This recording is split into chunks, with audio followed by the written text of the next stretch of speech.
जोहार, जय झारखंड, जोहार झारखंड।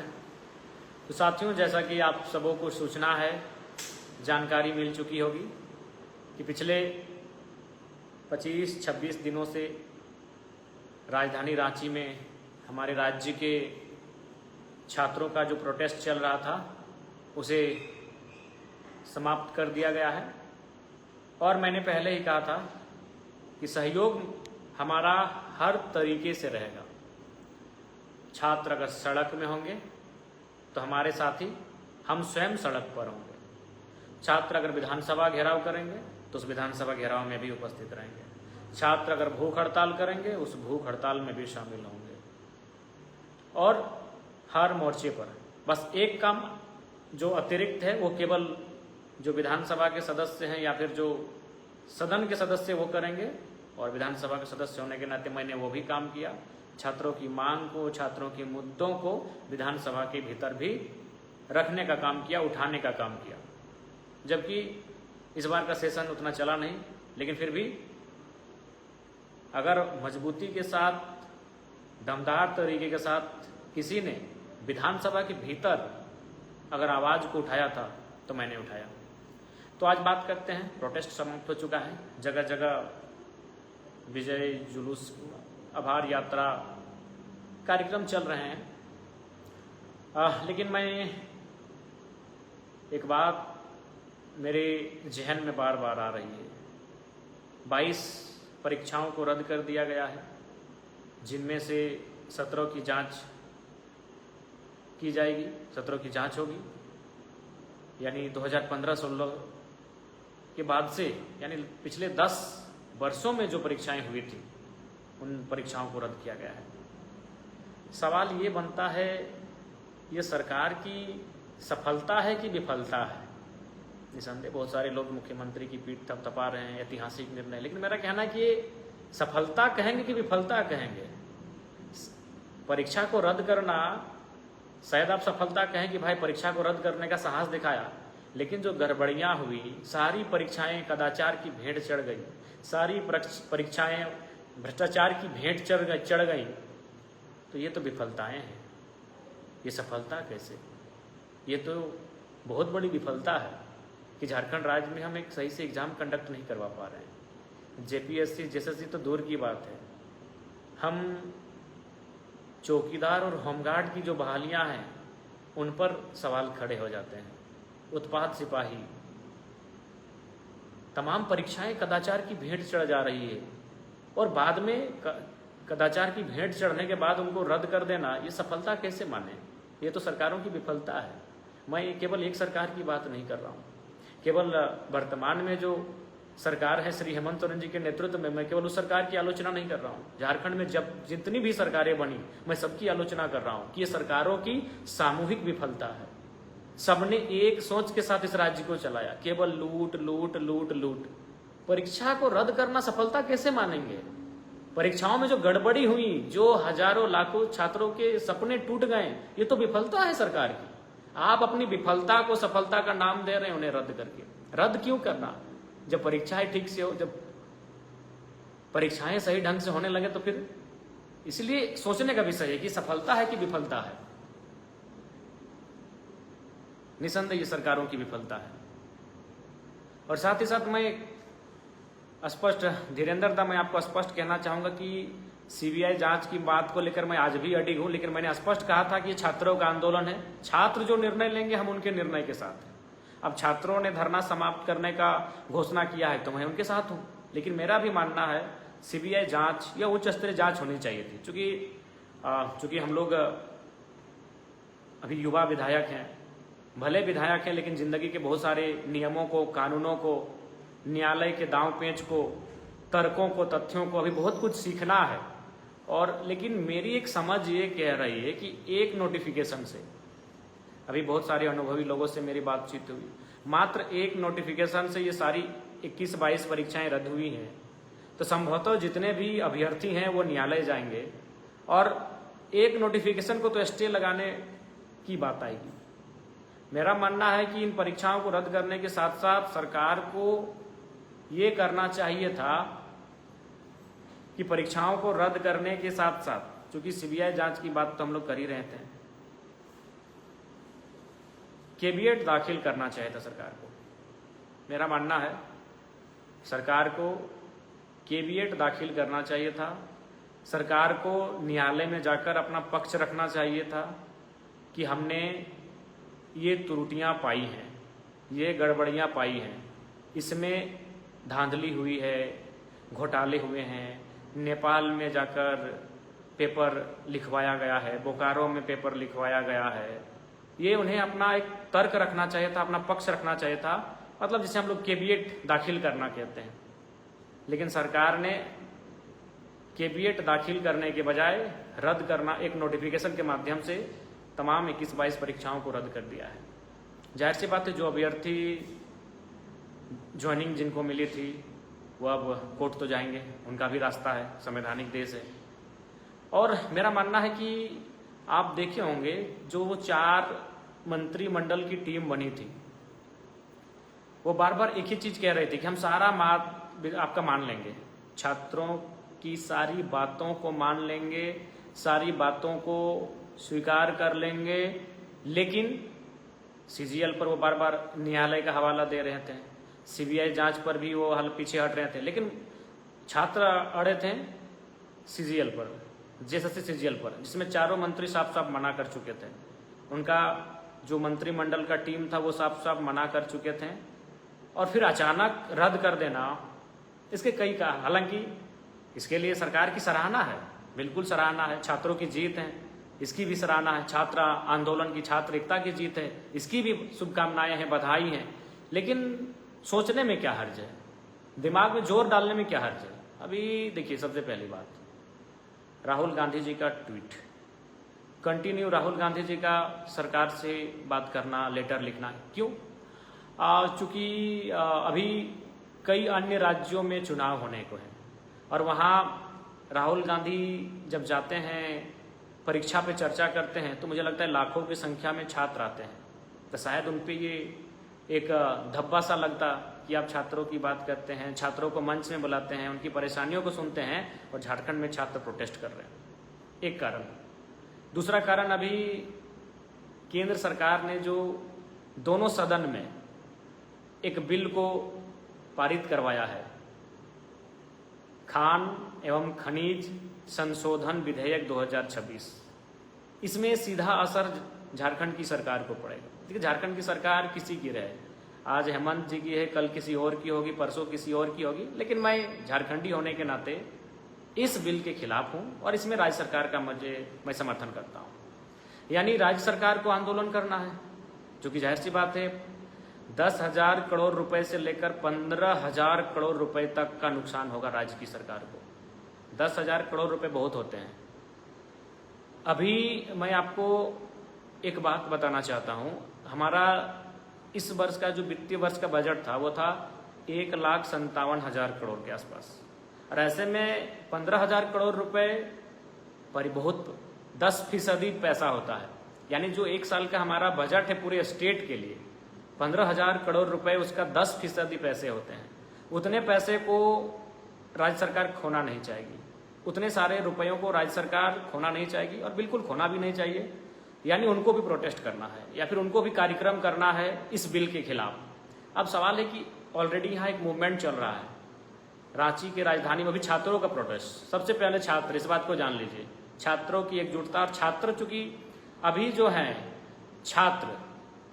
छात्र सबसे महत्वपूर्ण है, तो छात्रों के आंदोलन के आगे कोई आंदोलन तो टिकेगा नहीं, छात्रों के आगे तो किसी की चर्चा होगी नहीं। तो ऐसे में चूंकि मुख्यमंत्री जी को अपने पार्टी के बैनर तले बहुत सारे कार्यक्रम करने हैं इस बिल के खिलाफ, खान एवं खनिज संशोधन विधेयक 2026, इस बिल के खिलाफ कई सारे प्रोटेस्ट करने हैं, कई सारे कार्यक्रम करने हैं।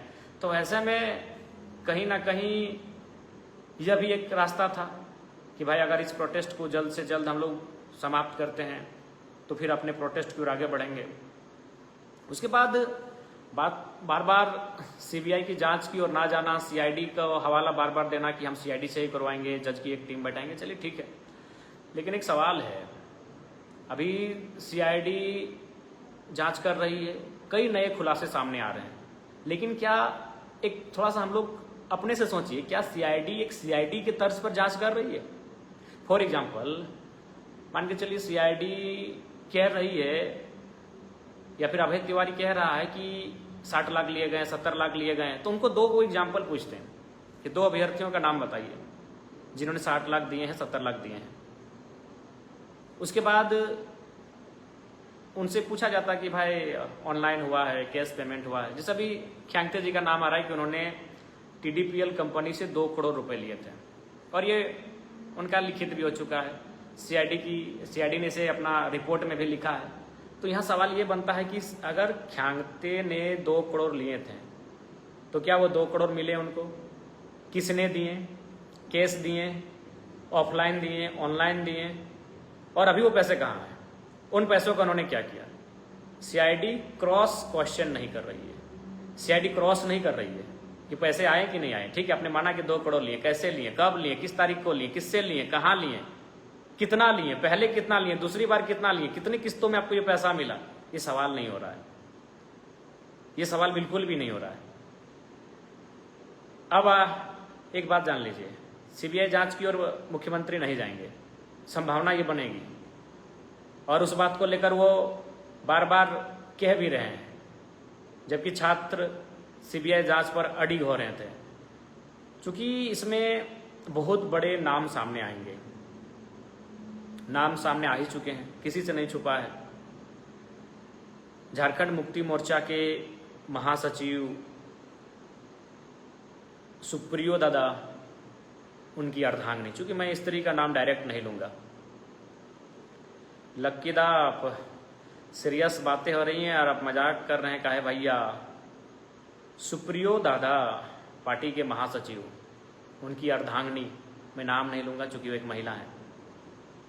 और उन्होंने किसे फंसा दिया? अपने ड्राइवर को कि पीए को फंसा दिया 10-15 लाख में नंबर बढ़ाना। तो ड्राइवर से पूछिए पैसा कहाँ है, कितने पैसे लिए, कितने अभ्यर्थियों से लिए? 10 से लिए तो 10 लाख गुना 10 करोड़ रुपए कहाँ है? ड्राइवर से ये पूछना चाहिए। क्रॉस क्वेश्चन नहीं हो रहा है। यानी अब सुप्रियो दादा की अर्धांगिनी पर शायद ही उनको, अब देखिए वो तो बचाने का प्रयास करेंगे। अब बताइए, यहाँ मुख्यमंत्री अपनी पार्टी को तो बचाएंगे, और पार्टी में महासचिव का पद बहुत बड़ा होता है। आप भी जाने, पार्टी में महासचिव दिसम गुरु शिबू सोरेन महासचिव से ही झारखंड मुक्ति मोर्चा को स्टार्ट किए थे। अध्यक्ष थे विनोद बाबू। यानी पार्टी में 2 पद महत्वपूर्ण होते हैं। फिलहाल झारखंड मुक्ति मोर्चा में जो उनका पार्टी का संविधान है, उसमें एक अध्यक्ष का और दूसरा महासचिव का। अध्यक्ष हेमंत बाबू स्वयं है और महासचिव सुप्रियो दादा है। ऐसे में उनकी अर्धांगिनी का नाम आया है, और सच भी है। मंत्री सुदीप सोनू जी, जिनको मैं बार बार कहता हूं सुपर सीएम है, अपनी ओहदा तो रखे हैं भाई। इस सरकार में मुख्यमंत्री के बाद अगर अफसर किन्हीं की सुनते हैं तो सुदीप सोनू जी की सुनते हैं। और हंसदा दीदी कह रही हैं कि उनको मैंने सूचना पहले ही दिया था कि ऐसा ऐसा गड़बड़ी हुआ है। उन्होंने फोन में अटेंड भी नहीं किया, कॉल को पिक ही नहीं किया, ना व्हाट्सएप मैसेज का रिप्लाई किया। 1 महीना के बाद वो इंटरेस्ट लेते हैं। तो इतनी बड़ी मैटर पर, इतने बड़े मैटर पर एक गंभीर मंत्री मौन रह जाना, ये हजम नहीं होता है। बिल्कुल समझ से हमको परे है। अगर आप सभी साथियों को समझ में आ रहा है तो अच्छी बात है, लेकिन मेरे समझ से परे है। दूसरी बात, उन्हीं की बात करें, क्योंकि वो भी स्त्री है, मैं उनका नाम नहीं लेता हूँ। सदस्य थी, अब इस्तीफा हो चुका है, अभी सुदीप सोनू जी के कहने पर इस्तीफा हुआ है। उनकी बेटी या बेटे जेपीएससी के एग्जाम में बैठे थे, जबकि नियम ये कहता है कि अगर आयोग के किसी सदस्य या चेयरमैन के रिलेटिव्स, खासकर उनके ब्लड रिलेटिव्स यानी बेटे या बेटियां अगर परीक्षा में बैठते हैं तो उन्हें जानकारी देनी पड़ती है कि मेरा बेटा जेपीएससी की परीक्षा लिख रहा है, मेरी बेटी जेपीएससी की परीक्षा लिख रही है। लेकिन आयोग के सदस्य उन्होंने ये जानकारी छुपा कर रखी। साथियों, मुझे तो यह भी जानकारी मिल रही है, अभी चूंकि हम भी अपने तरफ से ऑपरेशन करते हैं, हमारे कोयलांचल में एक सीनियर पदाधिकारी हैं, उनकी मैडम का भी शायद प्रीलिम्स में वो पास की थी। मैं इसकी जांच कर रहा हूँ, मैं अभी कंफर्म नहीं कर रहा हूँ। और राज्य सरकार के सचिव लेवल के व्यक्ति, उसमें मुख्य सचिव भी हो सकते हैं, क्योंकि मैं अभी उस पर सचिव लेवल का व्यक्ति, उसके गांव के कई अभ्यर्थी पास हुए थे। ये चर्चा है, अभी इसको कंफर्मेशन नहीं है, मैं इसकी भी जांच कर रहा हूं। मैं इन सब विषयों का भी पता लगा रहा हूं। तो और दूसरी बात, कहीं ना कहीं अभी बहुत सारे साम दाम दंड भेद अपनाए जाएंगे, और मुझे लगता है सरकार इनडायरेक्ट रूप से जो भी अभ्यर्थी हैं जिनको ज्वाइनिंग किया गया था, मुझे लगता है कि उनको सरकार ने इंटरनली भरोसा दिलाया होगा, कुछ ना कुछ दिलाया होगा। दूसरी बात,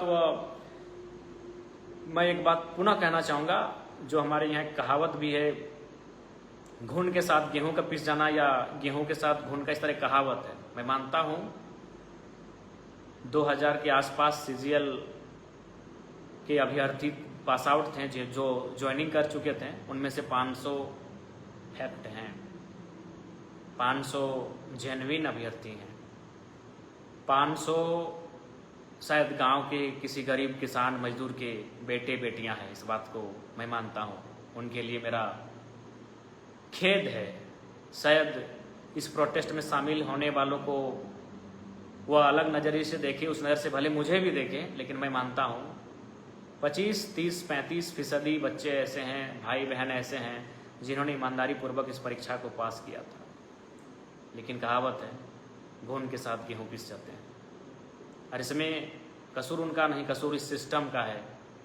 क्योंकि अगर घोटाला हुआ है तो ये तो एक कहावत है ना कि अगर खाने में जहर मिला है तो अब जहर को अलग थोड़ी करेंगे, खाना ही बेकार हो जाता है। उसी प्रकार कुछ लोग मेहनत से इस परीक्षा को पास किए होंगे। मैं तो सरकार से कहना चाहूँगा, सीबीआई जांच करवाइए, और जो लोग मेहनत से परीक्षा को पास किए हैं, जो जेन्युइन अभ्यर्थी हैं, उनको 1 करोड़ का मुआवजा दीजिए। जो जेन्युइन अभ्यर्थी हैं, क्योंकि रद्द मना रद्द, उसमें हमारा दूसरा कमिटमेंट नहीं कर रहे हैं, लेकिन उनको 1 करोड़ का मुआवजा देना चाहिए सरकार को, जो जेन्युइन अभ्यर्थी हैं, जिन्होंने जेन्युइन तरीके से परीक्षा को पास किया था। बिल्कुल 25, 30, 35% ऐसे अभ्यर्थी हैं जिन्होंने बिना सेटिंग के, बिना पैसा दिए, बिना पेपर खरीदे परीक्षा को पास किया था। लेकिन कहावत है कि वह सिस्टम ही खराब हो, जब पूरा खाना में ही जहर मिला हो, जहर की मात्रा कम हो या ज़्यादा हो, और खाने में जहर मिला हो, तब जहर तो अलग होगा नहीं। ठीक उसी प्रकार परीक्षा तो रद्द हो गई, और रद्द ये छात्रों की मांग थी, और मैं भी उसका समर्थन करता हूँ। लेकिन अब आगे देखिए, आगे क्या होता है। चलिए भाई, जो भी कहावत है, गेहूं के साथ जो या जो के साथ घुन, घुन के साथ, अब जो भी है, इस तरह कहावत है, मैं उसको बस बता रहा था। इसलिए सवाल यही है कि ये सरकार की सफलता है कि विफलता है। ठीक है, परीक्षाएं रद्द हो गई, जो ज्वाइनिंग कर चुके थे वो कोर्ट जाएंगे, लेकिन सवाल तो यही बार बार आएगा, ये सफलता है कि विफलता है। 20-22 परीक्षाओं को रद्द कर देना, 10 साल की परीक्षाओं को रद्द कर देना, यानी 10 साल तो अब पीछे चले गए कम से कम। आज लोग चाहते हैं कि हम आगे आएं, सभी स्टेट चाहता है हम प्रगति करें, और हम 10 साल पीछे चले गए। यानी 10 साल से लेकर अब तक की परीक्षाओं को अगर हमने कैंसिल कर दिया, इसका मतलब हम 10 साल पीछे चले गए। सवाल है सिस्टम को रिफॉर्म करने की, सवाल है परीक्षाओं को दुरुस्त करने की। अब इसकी जवाबदेही कौन लेगा? अरे महासचिव की अर्धांगिनी घपला कर रही है, पार्टी के महासचिव, मंत्री मौन है इन सब विषयों पे, तो किस पे विश्वास करें? जनता भरोसा किस पे करे? किस पे भरोसा करें? किस पे करें? वही तो सवाल है। मुझे लगता है कि शायद मुख्यमंत्री, उनको जानकारी है कि नहीं है, शायद जानकारी नहीं है। कुछ पल के लिए मान लेते हैं मुख्यमंत्री जी को इस विषय में जानकारी नहीं है, लेकिन उनके खासम खास लोग तो हैं। सुप्रियो दादा कौन है? पार्टी के महासचिव हैं भाई। जो पद गुरु जी का था, विनोद बाबू के समय में जो पद गुरु जी का था, वही पद पे सुप्रियो जी हैं। उस पद पर बैठा व्यक्ति और उसकी मैडम नंबर बढ़ाने के लिए 10-15 लाख रुपए ले रही है। तो किस पे भरोसा किया जाए? वही तो सवाल है, भरोसा किस पे किया जाए? अरे भाई, अगर कोई हवलदार दोषी होता है, कोई थाना प्रभारी दोषी होता, अरे एक दो डीएसपी भी दोषी होता तो समझ में आता। पार्टी के महासचिव, आयोग के सदस्य और चेयरमैन अगर गलत हैं तो कहां भरोसा किया जाए? इसीलिए रिफॉर्म और कार्रवाई होनी चाहिए, और नहीं तो क्रांति होनी चाहिए। क्या गारंटी है कल को फिर परीक्षाएं होंगी, रद्द नहीं होंगी? क्या गारंटी है जो परीक्षाएं रद्द हुई उस पर लेकर वो कोर्ट पर ना जाए, कोर्ट स्टे ना लगाए? क्या गारंटी है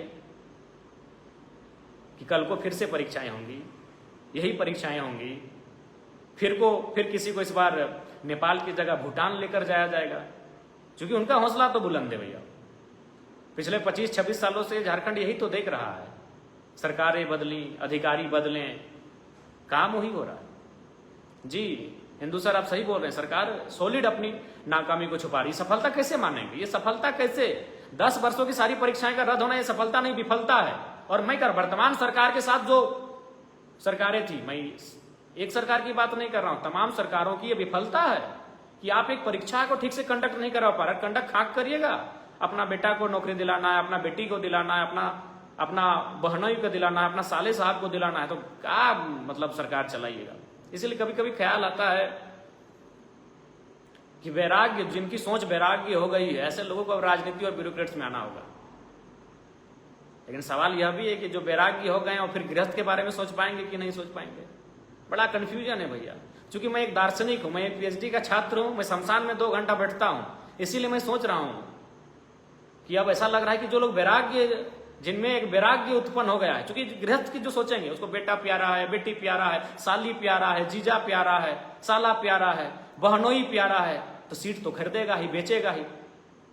किस पे आरोप नहीं लगा है? किस 2000 में झारखंड बनने से और उसके बाद जो 2002 या 3 जब जेपीएससी का गठन हुआ, 2008 के आसपास जेएसएससी का गठन हुआ, उसके बाद से तमाम जो परीक्षाएं कंडक्ट करवाई गई, कौन सा नेता, कौन सा मंत्री अछूता है?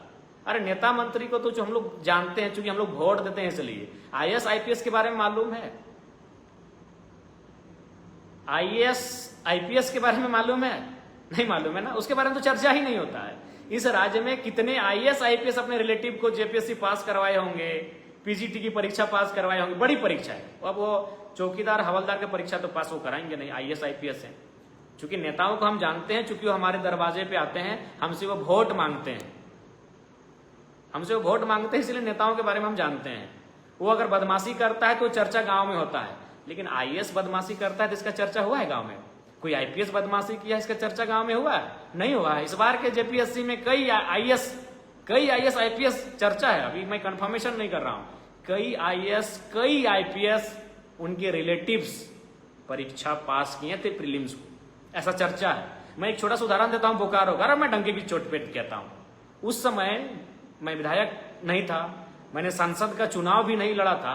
बोकारो के एक डीसी थे और उनकी पत्नी वेदांता में जाकर 1 लाख से सैलरी में काम करती थी। 1 लाख की सैलरी, फ्री पॉकेट मिलता होगा तो अब डीसी है, डिप्टी कमिश्नर ऑफ बोकारो। उनकी मैडम सरकारी जीप में जाती थी नौकरी करने के लिए, लेकिन हमने मुद्दा को उठाया, टेबल पटक के उठाया था कि जमीन विस्थापितों का, जमीन रैयतों का, और डीसी की मैडम यहां नौकरी करेगी, अभी 1 लाख की सैलरी और सरकारी जीप में घुसेगी। उसके बाद सुनो, अपने डीसी ने खुद अपनी मैडम को बैठा दिया था नौकरी से। जमशेदपुर में एक एसएसपी थे, चर्चा है कि उनकी मैडम टाटा में जॉब करती थी, उनकी मैडम टाटा में जॉब करती थी। तो वही सवाल है, किस पे भरोसा किया जाए? हम तो किससे किया जाए? ब्यूरोक्रेट्स, लेजिस्लेटिव, विधायिका, कार्यपालिका, नौकरशाह, किस पे? इसलिए रिफॉर्म की आवश्यकता है, सिस्टम को दुरुस्त करने की आवश्यकता है। और दुरुस्त करेंगे कौन? इसलिए अब नौजवानों को राजनीति को समझना होगा। और सबसे दुर्भाग्य तो नौजवानों का भी है। आज जब हम छात्र जीवन में है तो बड़ी बड़ी बातें करते हैं कि जब हम वीडियो बनेंगे तो घूस नहीं लेंगे, हम थाना प्रभारी बनेंगे तो ईमानदारी से नौकरी करेंगे, हम विधायक सांसद बनेंगे तो ईमानदारी से काम करेंगे। लेकिन वही लोग फिर जब विधायक सांसद बन जाते हैं, वही लोग फिर जब बीडीओ सीओ दरोगा बन जाते हैं, सबसे ज्यादा घूस लेते हैं। सवाल है कि आज जो छात्र आंदोलन कर रहे हैं, बहुत खुशी की बात है, मैं उनका तहे दिल से समर्थन करता हूं, मैं उनके लिए जान तक निछावर कर दूंगा। लेकिन सवाल है फिर वही लोग जब परीक्षाओं को पास करते हैं तब फिर बदल जाते हैं। अभी झारखंड में 25-30% जो दरोगा हैं, यानी थाना के जो बड़ा बाबू हैं, बड़ा बाबू थाना के जो बड़ा बाबू हैं, 30% तो जरूर होंगे। वो कहाँ के कब के मालूम है? 2017-18 बैच वाले हैं, एकदम नया नया यंग छोकरा लोग हैं। जाहिर सी बात है 2017-18 यानी 2015-16 में जब वो नौकरी नहीं करते थे, शायद वो भी यही बात मंचों में या फिर अगर कहीं कोई कार्यक्रम होता था 15 अगस्त का, 26 जनवरी का, शायद सोचते थे कि हम जब बनेंगे बड़ा बाबू ईमानदारी से काम करेंगे। लेकिन उन 30-35% में हमें लगता है कि अगर 100 लोग अगर बड़ा बाबू बने हैं तो शायद 5 वो ईमानदार होगा, 95 लोग फिर वही रास्ता चुन लिया है। बीडीओ सीओ कहाँ के हैं? झारखंड के हैं, फिर वही रास्ता वो चुन चुके हैं, वही कमीशन। और विधायक हैं तो हमको मालूम है कमीशन कहाँ कहाँ से आता है, हम बता देंगे आपको, जिनके बारे में आपको जानना है। अगर आप किसी पदाधिकारी को जानते हैं, किसी बड़ा बाबू को जानते हैं, किसी बीडीओ सीओ को जानते हैं और आपके मन में उसको अगर कोई शक है तो आइएगा, हम उसको एकदम डिट्टो बता देंगे कि कहाँ से उनका पैसा आता है। तो सवाल यही है कि किस पे भरोसा किया जाए। बड़ा दुख लगता है।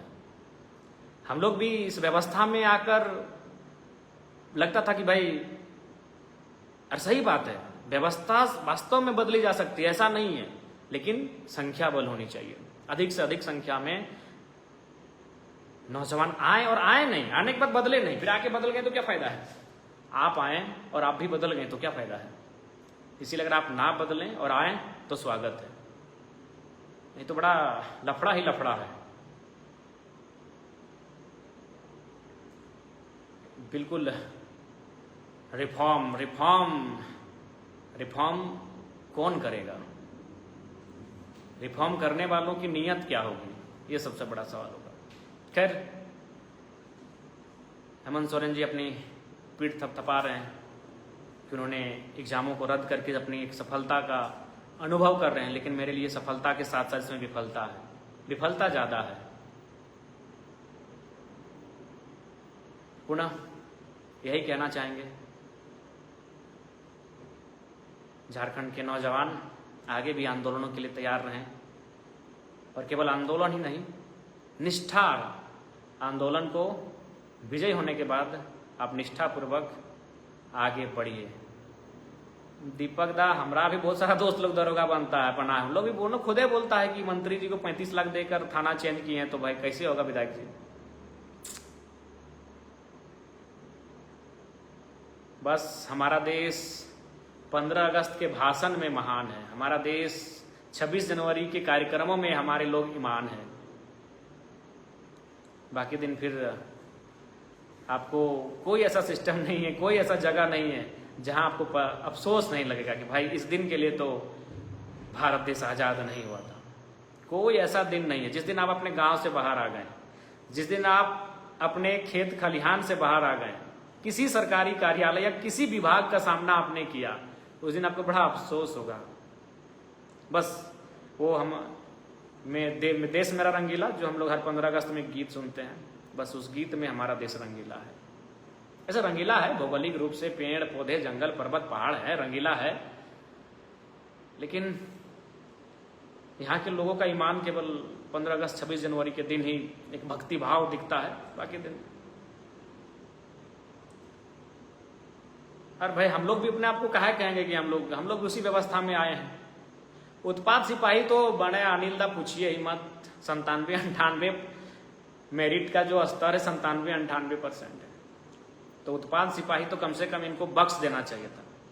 हमारे घोटालेबाजों को, इन गद्दारों को, ये गद्दार है वास्तव में, ये लोग भी गद्दार की श्रेणी में आएंगे जो पेपर बेच रहे हैं। ये आतंकवाद से भी बुरे लोग हैं, इनको कम से कम उत्पाद सिपाही वाला मैटर छोड़ देना चाहिए था। इसलिए छोड़ देना चाहिए तो उसमें 18 से 19 बच्चों की जान चली गई थी दौड़ते दौड़ते। 18 से 19 बच्चे दौड़ते दौड़ते उन्होंने अपना जीवन दे दिया था। तो कम से कम इस परीक्षा को छोड़ देना चाहिए था। इसमें कम से कम कदाचार नहीं घुसाना चाहिए था, इसमें शिष्टाचार होना चाहिए था, लेकिन नहीं। 1932 पे हम लोग अड़िग हैं नीतीश भाई, हम लोग अड़िग हैं। और इस विधानसभा से लेकर हर एक जगह कार्यक्रम हो, विधानसभा हो, हर जगह अड़िग है 1932 को लेकर। लेकिन विधायक एक की संख्या है, अगर संख्या ज़्यादा होती तो गूंज जोरदार होती। इसलिए 32 हो या नियोजन नीति हो, हर मांगों पर अड़िग हैं। लेकिन देख ही रहे हैं भारत और झारखंड की स्थिति, हर दिन कोई नया आंदोलन आता है। धीरेन्द्र दा कभी मिलिए, मिल के बैठ के बात करेंगे। और आप भी जानते हैं कि केवल बोलने से हम कुछ कह दें उससे काम नहीं होगा, उसके लिए हमारी प्लानिंग होनी चाहिए। जब आप उस जिम्मेवारी के लिए तैयार हो रहे हैं तो आपके पास एक प्लानिंग, एक योजना होनी चाहिए। तो खैर कुल मिलाकर छात्रों की जीत हुई है, ये एक ऐतिहासिक जीत है। और ऐसे जो ईमानदार निष्ठापूर्वक जिन भाइयों बहनों का सिलेक्शन हुआ था, मैं उसके लिए उनके लिए दुख प्रकट करता हूँ। निसंदेह उनको एक आघात, इस सिस्टम से अपने आप को हारे हुए पा रहे होंगे, अपने आप को ठगा हुआ महसूस कर रहे होंगे। सुमित दा आपको नहीं भूले हैं, लेकिन मैं उनके प्रति संवेदना रखता हूँ। गर्मी में मैं मानता हूँ 2000 में 500 बच्चे भाई बहन ऐसे होंगे जो निष्ठापूर्वक इस परीक्षा को पास किए होंगे। पुनः एक बहुत बड़ी जीत, प्रोटेस्ट, सभी छात्रों को बहुत सारी शुभकामनाएं। और इसमें सभी ने समर्थन किया, सभी ने सहयोग किया। और मैं उम्मीद करता हूं कि आने वाले दिन में एकजुटता यूं बनी रहे। और खासकर जो भूख हड़ताल पर बैठे थे, देवेंद्र जी, महेंद्र जी, प्रेम नायक, कुश जी, हबीबा बहन, शबिता बहन, पाल भाई, राहुल क्रांति जी, उनके स्वास्थ्य में सुधार हो। क्योंकि कोई 12 दिनों से, कोई 14 दिनों से, कोई 16 दिनों से भूख हड़ताल पर था, उनकी सेहत में सुधार हो, मैं ये कामना करता हूँ। पुनः सभी को जोहार, क्रांतिकारी जोहार। रॉयल इंडिया में आपका स्वागत है। भारत के सबसे विश्वसनीय सोलर मोटर पंप और MPPT कंट्रोलर निर्माता रॉयल इंडिया का high performance movable trolley solar water pumping system प्रस्तुत है। बेहतर दक्षता के लिए डिजाइन किया गया और आसानी से ले जाने योग्य। सरकारी परियोजनाओं के लिए अनुमोदित, देश भर के कॉन्ट्रैक्टर्स और एजेंसियों की पहली पसंद। MNRE द्वारा अनुमोदित, उल प्रमाणित, उद्योग मानकों के अनुरूप स्वदेशी उत्पाद। सार्थक ऊर्जा समाधान के लिए हमारे साथ साझेदारी करें। आज ही संपर्क करें।